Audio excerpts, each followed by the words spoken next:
आज हम पढ़ेंगे वास्तविक संख्याएं। वास्तविक संख्या में इसके पहले शब्दावली है संख्याएं। नंबर सिस्टम क्या होता है? नंबर सिस्टम में तीन प्रकार की संख्याएं होती है। पहली है प्राकृत संख्याएं, नेचुरल नंबर, जिसे n द्वारा व्यक्त करते हैं। नेचुरल नंबर ऐसी संख्याएं जो 1, 2, 1 से शुरू होती है और अनंत तक चलती हैं, ऐसी संख्या क्या कहलाती है? प्राकृत संख्याएं। दूसरी है पूर्ण संख्याएं, जिसे होल नंबर कहते हैं, W से द्वारा प्रदर्शित करते हैं। यदि प्राकृत संख्याओं में 0 सम्मिलित कर दिया जाए तो क्या बनेगी? पूर्ण संख्या। 0, 1, 2, 3, 4, 5 इस रूप में जो भी संख्या होगी वो क्या कहलाएगी? पूर्ण संख्या। और तीसरी संख्या होती है पूर्णांक संख्या। पूर्णांक संख्या, यदि पूर्ण संख्या में ऋणात्मक संख्या को भी सम्मिलित कर दिया जाए, यानी सभी ऋणात्मक, शून्य और धनात्मक संख्याएं, अर्थात -6, -5, -4, -3, -2, 1, 0, 1, 2, 3, 4 इस रूप में जो भी, यानी शून्य सहित ऋणात्मक व धनात्मक संख्याएं क्या कहलाती हैं? पूर्णांक संख्या। इसको हम Z या I द्वारा प्रदर्शित करते हैं। अब है हमारे पास परिमेय संख्याएं।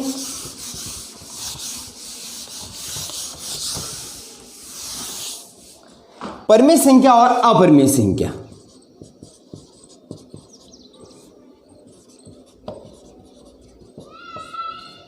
ऐसी संख्याएं जिन्हें P/Q के रूप में लिखा जा सकता है, अर्थात उन संख्याओं को भिन्नों के रूप में लिखा जा सकता है जहां Q का मान इज नॉट इक्वल टू 0, यानी किसी भी संख्या के हर में शून्य नहीं होना चाहिए। शून्य होने पर वह अनिर्धारित रूप हो जाता है। अपरिमेय संख्या, परिमेय संख्या के जैसे उदाहरण 3/4, 1, 0, 5/4, 3/7, यानी भिन्नों वाली सारी संख्याएं। अपरिमेय संख्या इरेशनल नंबर,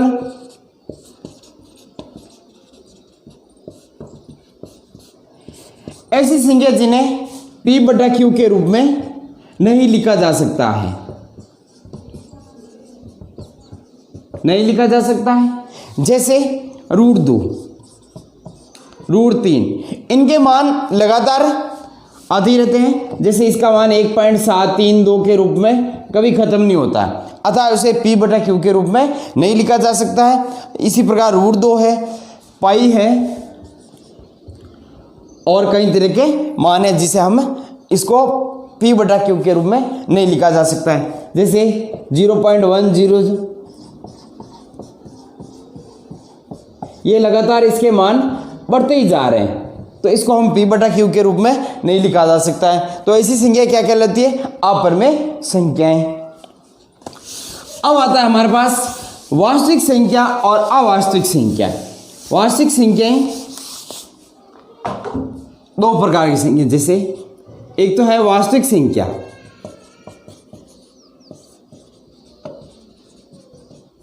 और दूसरी है अवास्तविक संख्या।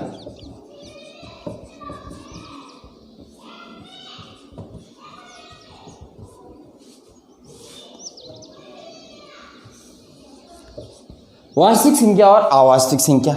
वास्तविक संख्या में होती है परिमेय संख्याएं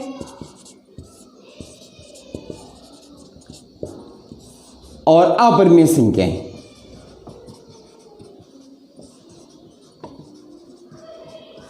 अर्थात 3/4, 3/2, 1, 0 और ऐसी सभी भिन्नों वाली संख्या, यानी P/Q रूप वाली सभी संख्याएं। अपरिमेय संख्या में जैसे √2, √3, √7 इस रूप में जो भी संख्या हैं, पाई है और 0.1515, 0015, यानी जिनके मान कभी समाप्ति नहीं होते, ऐसी संख्याएं अपरिमेय संख्या। यानी ये संख्या होती है अपरिमेय और अपरिमेय संख्याओं को मिलाकर बनने वाली संख्या क्या कहलाती है? वास्तविक संख्या।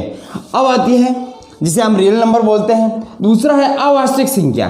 अवास्तविक संख्याएं वो संख्याएं होती हैं जो रूट के अंदर, वर्ग के अंदर माइनस हो, जैसे root of -2, root of -3, root of -4, ऐसी संख्याएं क्या कहलाती है? अवास्तविक संख्या।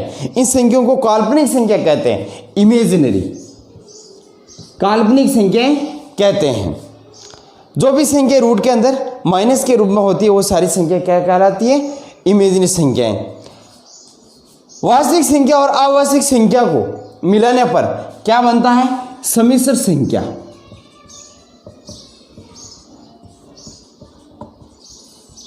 सम्मिश्र संख्या जैसे 3 + रूट ऑफ -2, तो ये वास्तविक संख्या भी है और अवास्तविक संख्या भी है, तो इस संख्या को हम क्या नाम देते हैं? सम्मिश्र संख्या इसके क्या जाता है। यूक्लिड विभाजन प्रेमिका। वैज्ञानिक यूक्लिड ग्रीक ने गणितीय समस्याओं में वास्तविक संख्याओं के लिए भागफल संक्रिया में आसानी से ज्ञात करने के लिए एक विभाजन प्रेमिका दी, जिसे हम यूक्लिड विभाजन प्रेमिका कहते हैं। इसके अनुसार भाग संक्रिया में ±1 का किसी भी संख्या में भाग दे सकते हैं।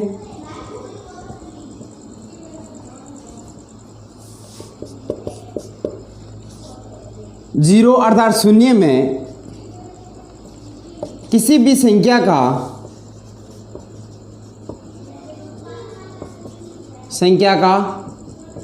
भाग दे सकते हैं।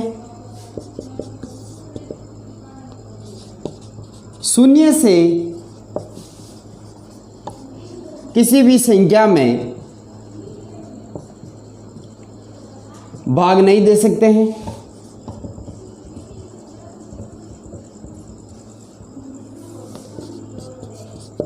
तथा ए व बी दो अशून्य संख्याएं, अर्थात वो शून्य संख्या नहीं होनी चाहिए, अशून्य संख्या, तथा पी व क्यू पूर्णांक संख्या हो तो क्यू व आर पूर्णांक संख्याएं हो तो भागफल संक्रिया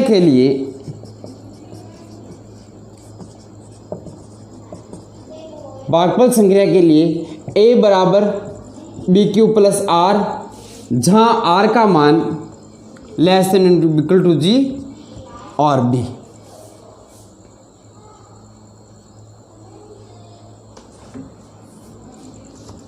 इस रूप में हम लेते हैं। यूक्लिड विभाजन प्रेमिका का प्रमेय। यदि a व b दो धनात्मक संख्याएं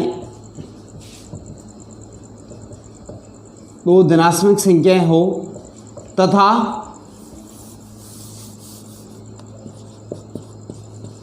दो अद्वितीय धनात्मक संख्याएं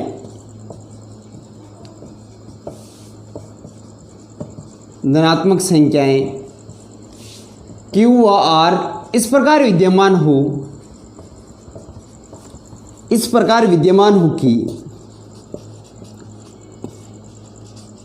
हो कि a बराबर BQ + R, जहाँ R बड़ा और इक्वल टू है 0 के और <= B के हो, तो इस प्रमेय को हम क्या कहेंगे?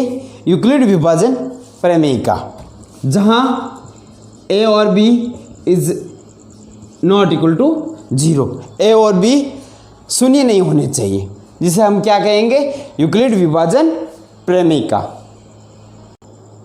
एग्जाम्पल फर्स्ट है, दर्शाए कि कोई भी धनात्मक पूर्णांक 3q या 3q + 1 या 3q + 2 के रूप में लिखा जा सकता है, जहाँ q एक पूर्णांक है।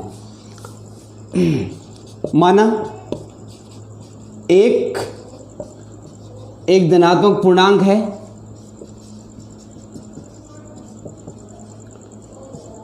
तथा b बराबर 3 हो, तो a व b में यूक्लिड विभाजन प्रमेयिका से ए बराबर क्या हो जाएगा, B Q plus R. B का मान कितना 3 है, तो ए बराबर 3q प्लस आर, जहाँ आर का मान 0 से बड़ा और लेस देन बी है, तो 0 less than equal to R greater than less than equal to 3। जहाँ q एक पूर्णांक तथा r बराबर 0, 1, 2, 3 रखने पर,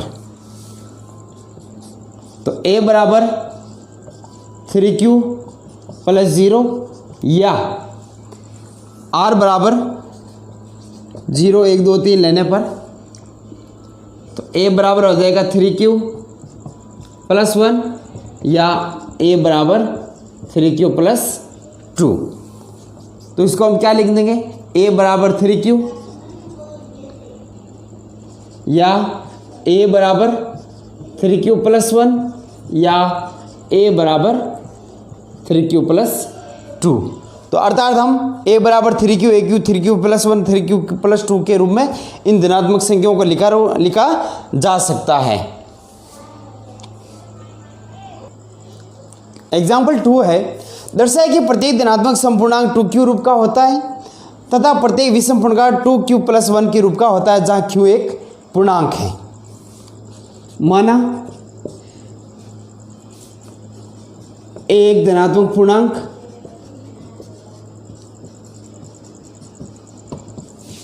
तथा b बराबर 2 लिया जाए, तो यूक्लिड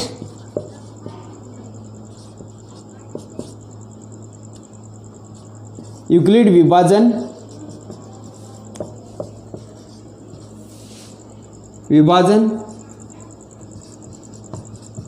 परिमेय का शेष क्या आ जाएगा, a बराबर बी क्यू प्लस आर, जहाँ r का मान 0 से बड़ा हो और b से छोटा हो। b बराबर कितना दिया हुआ है 2, तो a बराबर 2q प्लस आर, जहाँ q एक पूर्णांक है तथा r बराबर 0 और 1 लिया जाए, तो r बराबर 0 और 1 के लिए a बराबर क्या आ जाएगा 2q प्लस 0 या a बराबर 2q प्लस 1, तो a बराबर आ जाएगा 2q या a बराबर आ जाएगा 2q प्लस 1। तो a बराबर क्या आ गया, बराबर 2q, अर्थात ये क्या है, एक समपूर्णांक है। a बराबर 2q समपूर्णांक है, तो इसमें यदि एक जोड़ा जाए 2q प्लस 1, तो वो क्या हो जाएगा, विषम पूर्णांक। अतः कोई भी पूर्णांक समपूर्णांक भी हो सकता है और विषम पूर्णांक भी हो सकता है, तो 2q एक समपूर्णांक है और 2q प्लस 1 एक विषम पूर्णांक है। एग्जाम्पल 3 है, यूक्लिड विभाजन परिमेय का प्रयोग कर दर्शाए कि किसी धनात्मक पूर्णांक का वर्ग 3m या 3m प्लस 1 के रूप का होगा, जहाँ m क्या एक पूर्णांक है। माना a कोई धनात्मक पूर्णांक है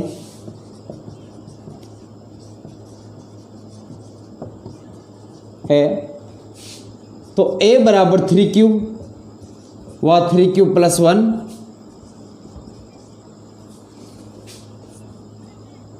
को 3q प्लस 1 को धनात्मक पूर्णांक के रूप में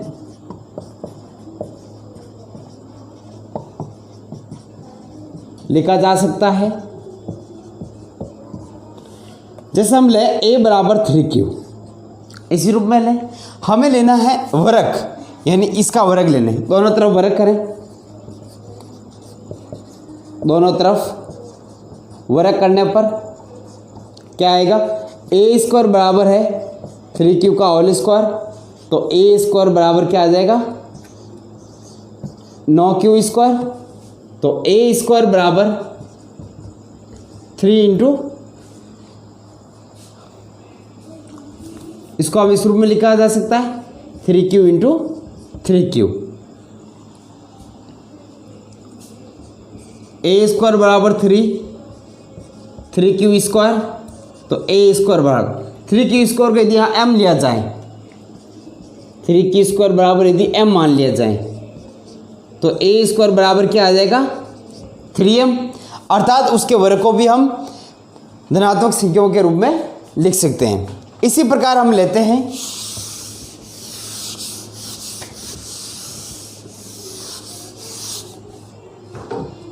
a बराबर लिया जाए 3q + 1 के रूप में, तो ए स्क्वायर बराबर क्या आ जाएगा 3q + 1 का होल स्क्वायर, ए स्क्वायर बराबर 9q स्क्वायर प्लस 2 × 3q + 1 का होल स्क्वायर, तो 9q स्क्वायर प्लस 6q + 1, तो इसको हम किस रूप में लिख सकते हैं ए स्क्वायर बराबर, इन दोनों में क्या कॉमन आ रहा है 3q, तो क्या बचेगा 3q + 2 + 1। हम मानते हैं, माना कि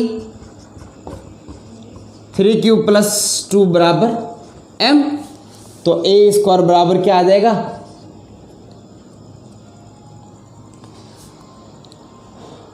3q। अब इस q को हम अंदर ले लेते हैं, तो क्या 3q स्क्वायर प्लस 2q + 1, तो हम m बराबर मान लें 3q स्क्वायर प्लस 2q को, तो क्या आ जाएगा ए स्क्वायर बराबर 3m + 1, अर्थात 3m + 1, ए स्क्वायर को भी 3m + 1 के रूप में लिखा